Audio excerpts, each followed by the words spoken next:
All right, welcome. Our second paper in this third session, Res de Picles, features you, Jermaine. I'll briefly introduce you. Jermaine Bryant is a doctoral candidate in the Department of Classics at Princeton University, received his BA from UNC Chapel Hill, and has interests in Roman literature and culture broadly, as well as Black intellectual traditions and hip hop. He's currently writing a dissertation on Roman social trauma and the early Augustan elegy. His paper today is entitled Beyond Reception on the Limits of Classical Reception and New Directions. Welcome, Jermaine. First off, thank you everyone for coming to my talk. Thank you, Hannah and Joe. I'm going to say thank yous. So this talk is not meant to be the end of the project, but rather a beginning of one. Many of these thoughts are still coming together, and both the project as well as my thinking about these issues in the current state reflect invaluable conversations that I've been having with colleagues and dear friends in and outside of the field of classics. And just to name a few, Nicolette D'Angelo, Vanessa Stovall, Ben Soray, Sharon James, Danelle Padilla-Peralta, Barbara Graziosi, Javal Coleman, Andrew Rigsby, Luis Alfaro, Ben Price, Paul Eberwein, Jael Hernandez-Vasquez, and Kate Mongrain, and so many others that I owe tremendous debts of gratitude. So, a few years ago, I wrote what was supposed to be a review of a movie on Ovid's Mores, set in a space somewhere between ancient Rome and modern Detroit, but grew into a comparative analysis of the historical and formal similarities between hip-hop and Latin love elegy. While writing this piece, I took note that what I was doing was not a reception exercise, although I anticipated that readers would possibly receive it as such. I quote, "Classicists often use reception as studies as a band-aid for the problems of racism and end up trying to bridge the classical tradition to a people or perhaps form of performance at one specific moment, and thereby implicitly privilege the classical tradition. Von Hoffman's act of reception not only makes the classicist's error of not grounding hip-hop in a tradition, but makes the second error of not grounding Ovid in his tradition either. But despite not knowing the tradition, von Hoffman is actually quite astute in putting these two together, even if it is only because she could only recognize immediate similarities.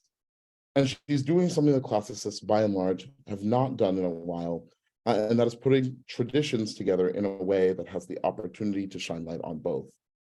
She deserves very modest amount of praise for that. Two genres mirroring each other so closely is uncommon, considering rappers were in no way trying to emulate Ovid or his fellow elegists.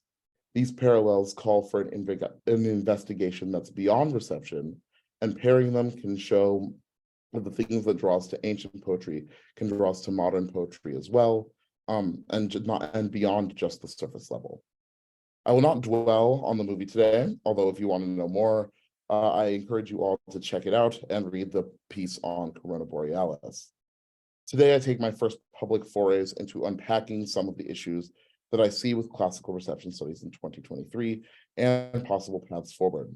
This unpacking will be by no means exhaustive, as I was hoping to have 25 minutes, but I am hoping will generate both reflection and conversation both here and outside of the virtual walls of this Zoom room. My critique here operates on two fronts, as I conceive of classical reception operating in two fundamentally related, although not always identical, strands of receptive discourse.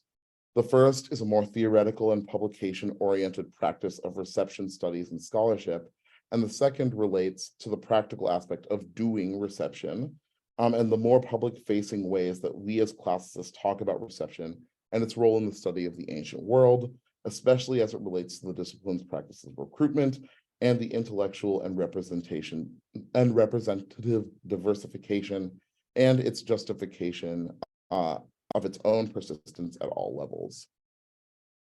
So, to begin with the theorizing classical reception section, I suppose I should present a definition of classical reception. The most capacious definition that we can employ is contact with ideas or material from the classical, broadly defined Mediterranean. The main credit of theorizing classical reception goes to Charles Martindale and his now classic Redeeming the Text, one of the first volumes in the Hines and Feeney series of Roman literature in its context, a response to what the editors viewed as the stodginess of Roman literature scholars in responding to the developments largely theoretical in the humanities at large, a problem they thought mainly plagued the publications and training methods of students of Roman, largely Latin, but also Roman era Greek literature. The advent of this series, I regard as perhaps the most momentous event in the study of Roman literature over the past half century, and many of its inclusions, allusion and intertexts, arts of love, literature and religion at Rome, and engendering Rome, just to name a few, have become classics in the discipline. Redeeming the Text argues that there is no interpretation outside of the context of one's own reception, and that our own receptions are irredeemably influenced by the text's receptions in previous eras. Now axiomatic in reception studies, meaning is always realized at the point of reception. Such a characterization of reception notionally challenged the inheritance model of the classical tradition, noting that we as modern readers construct the past as much as it constructs us.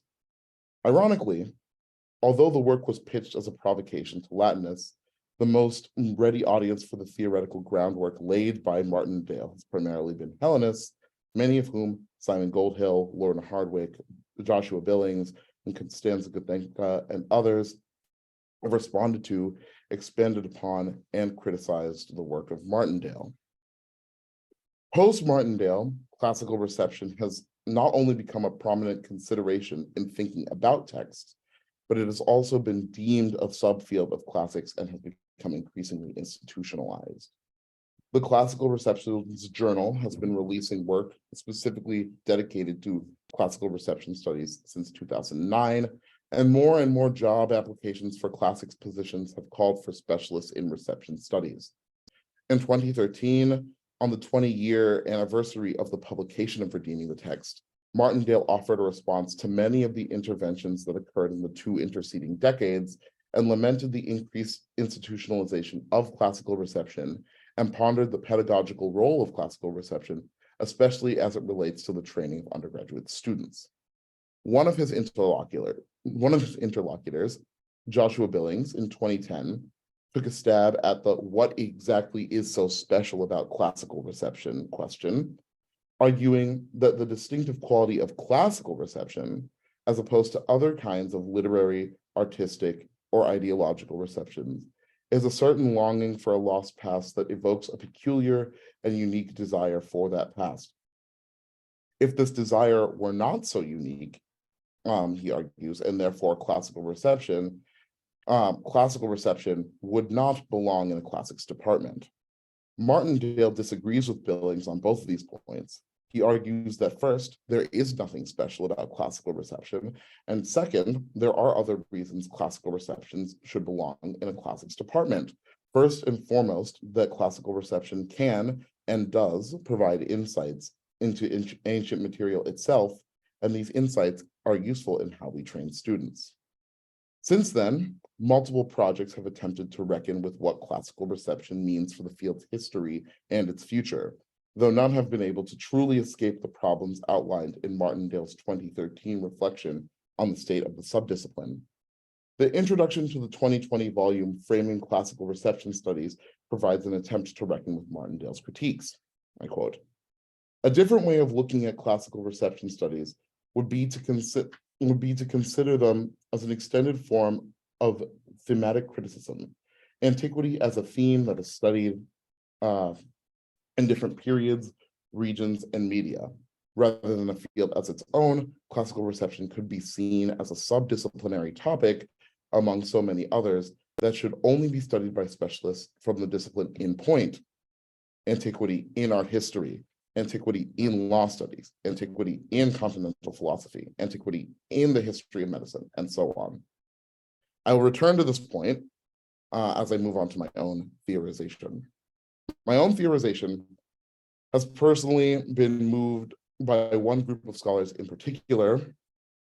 Over the past 2 years, a group comprised of myself, Ben Soray, Nicolette D'Angelo, Vanessa Stovall, and Theo Motzkin, called Ship of Theses, has operated as a way of facilitating the discussions about internet classics and various other topics. Although the public-facing Twitter site has largely become consumed by shitposts because threads.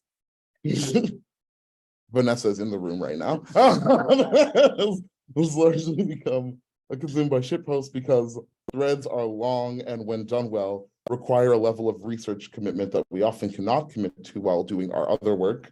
Our discussions as a group have been extraordinarily formative for my own thinking about the discipline and the recent developments in reception studies in particular. Among the many convictions that unite us is a shared belief that classical reception is perhaps best understood as meme.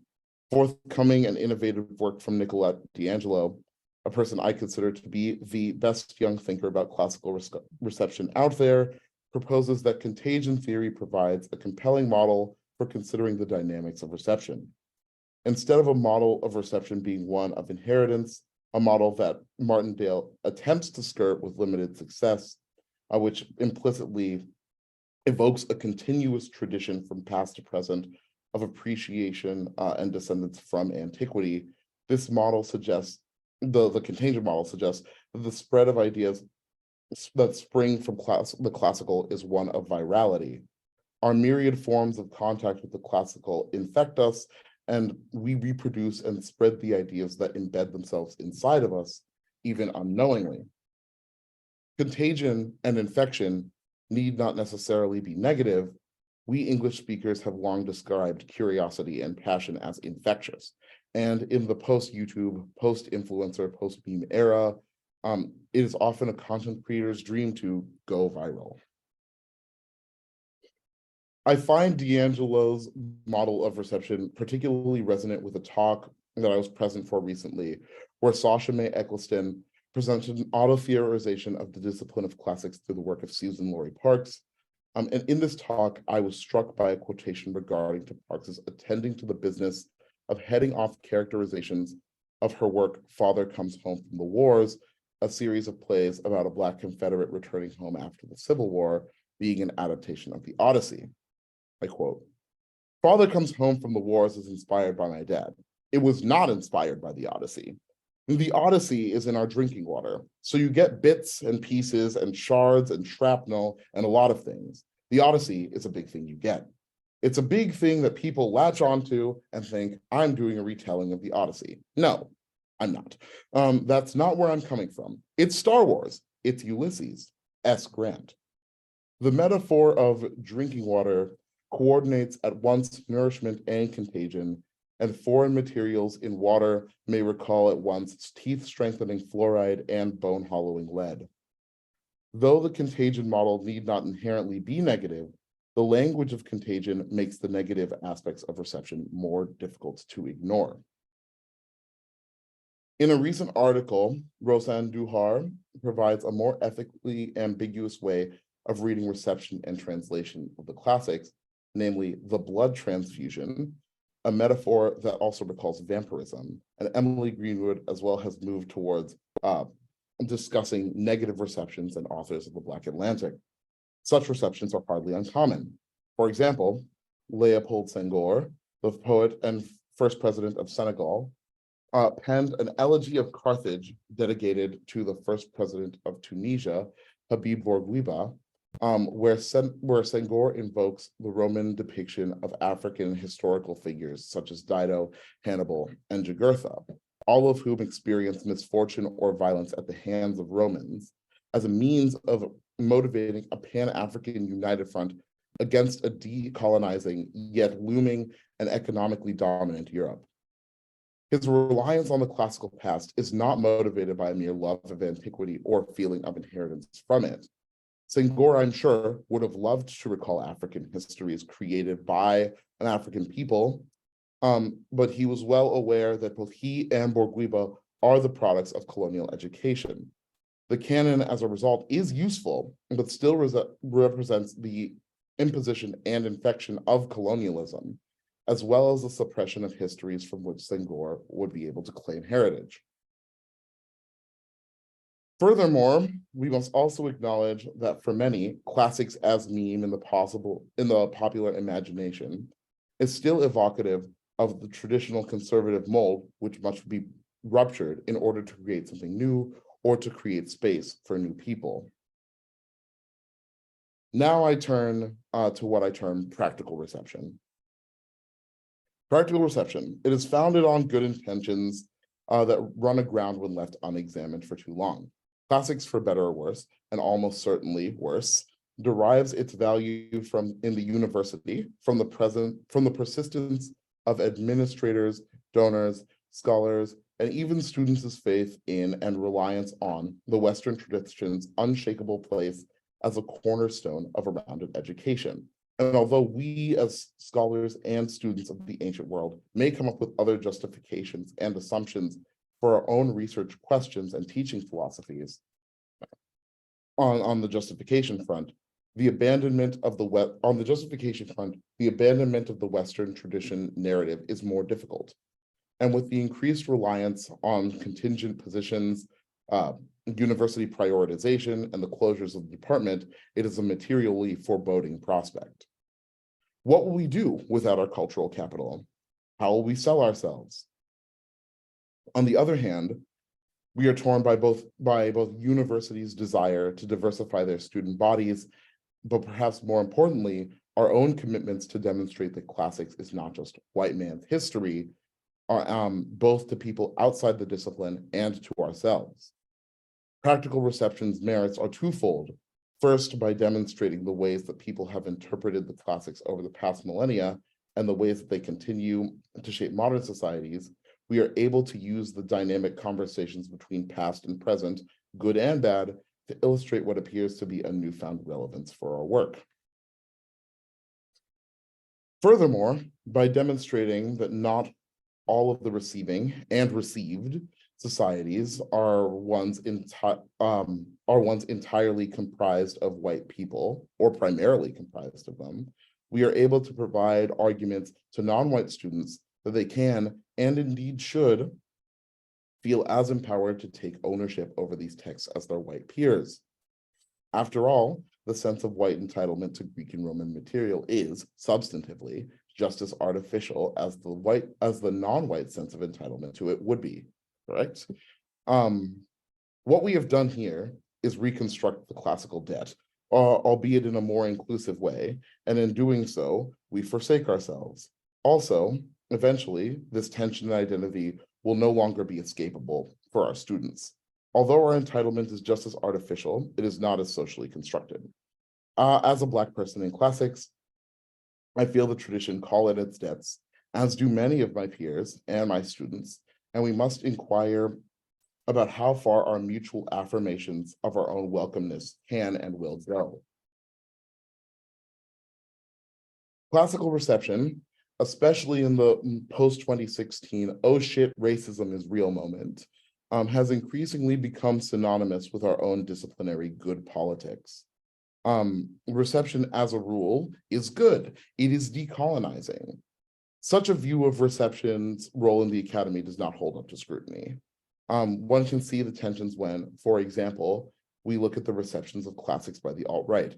After Charlottesville, many classicists took up the business of redeeming classics from the alt-right by pointing out the inaccuracies in far-right understandings of antiquity and branding their receptions misappropriations. Still, many receptions, including racially affirming ones that rely on ideologically motivated manipulation of the so-called facts of antiquity, I would say, generally, classicists have moved away from the model of calling out inaccuracies in adaptations and appropriations, understanding that antiquity often serves as a flexible site of many kinds of envisaging the past. While I do not by any means approve of the behavior of the Proud Boys and many other groups that use antiquity as a justification for their racism, we must accept that classical reception, even when the intentions are noble, can still have a ring of bad politics to it. Though reception work and the broadening of the field is often seen as decolonizing, Classicists often slip into what I am going to term here the classicizing creep. In an effort to be inclusive of material historically, in an effort to be inclusive of the material of historically subjected groups, the move of studying this material under the umbrella of classics can, and often structurally does, flatten most of these works by attempting to make them about classics. Susan Laurie Parks's plays become about the Odyssey. Senghor's work becomes about Africa and Mediterranean antiquity. What results is nothing more than the classical tradition in color. Such work is not decolonizing, but rather recolonizing. After all, colonization is fundamentally about the contact of a dominant society and its imposition and its norms onto non-dominant societies. So how do we resist this then? Should we therefore feel bad about all the reception work that we do? Not necessarily. To return to the debate between Martindale and Billings, is there anything special about classical reception? And if there isn't anything special about it, should it be in a classics department? I would respond to the first question, agreeing with Martindale that there isn't. And I would respond to the second question, agreeing with Billings that it doesn't. Or rather, classical reception is not the preserve of classics alone, or even classics primarily. To agree with the editors of the Framing Classical Reception Studies volume, for the sake of the production of more cogent reception studies work, more emphasis must be placed on the receiving culture rather than the received one.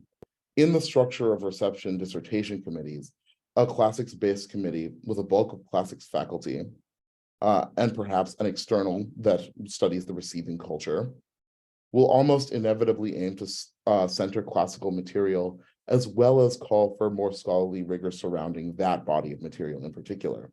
This is not fair to the receiving culture. Optimistically, I hope this talk will be a call for more cross-academy collaboration, as well as a more critical eye to our own practices regarding reception work. Ultimately, reception is about contact and conversations, and our investigative methods must reflect that. A bridge to a more cogent form of reception must always ask, with whom do I need to be in conversation? And be done as a service in the development of knowledge for the group with whom the scholar is conversing, rather than one that necessarily looks inward and tries to make more advances inside the field of classics itself. Thank you.